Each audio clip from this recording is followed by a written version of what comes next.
All right, in today's morning rounds, new guidelines say most people should start colorectal cancer screening earlier. The American Cancer Society says testing for men and women at average risk should begin at age 45 instead of 50.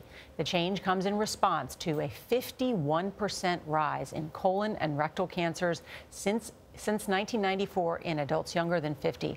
Our Dr. Jon LaPook is a gastroenterologist who does this kind of screening. Jon, good morning. Good morning. So what does that mean, average risk? Average risk are basically people, it's most people who don't have a high risk. A high risk would be somebody with a family history of colon cancer, or somebody who has a certain genetic condition, or you have a certain kind of inflammatory bowel disease.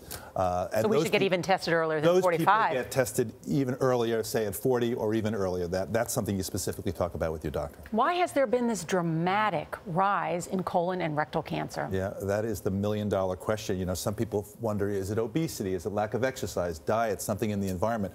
What I think is really interesting is the possibility it's the microbiome. So the trillions of bacteria that are in our gut, and there's 1,000 to 2,000 different species. And it turns out that certain of those species are linked to an increased risk of colon cancer. And when you think about it, we have been changing our microbiome. We take antibiotics, our diet has changed, and one of the theories is that we're messing up our microbiome and increasing the risk that way. That's just the theory. But Jon, this is a really big deal because I've always been told that you get it at 50, and I've had 3 of them, as you know, Dr. LaPook. It's so funny, we were in the green room this morning and Norah goes, so Jon LaPook is your doctor? I go, at the time, we were not working together because I might not have made that decision to have you do that. But I did. Once you knew like who I was. But now I know you've given her colonoscopy.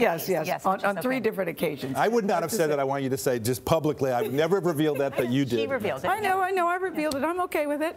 But you've always said to me that it's 99.9% preventable if it's caught in time. So this is a big deal to lower it. Put it in perspective about what these numbers really mean.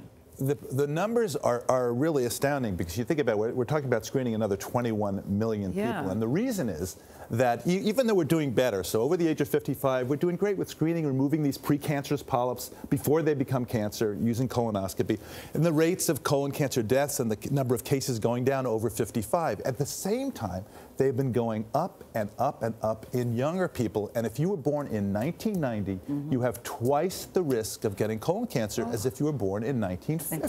Why is that? So, and there are certain groups, blacks, Alaskan Natives, American Indians, who have an increased risk just to start off with for some reason, and it's great to be more aggressive in those groups too. Quickly, Jon, are there any warning signs other than that you discover through a procedure? Well, I'll tell you, the warning sign of a polyp is I'm feeling perfectly fine.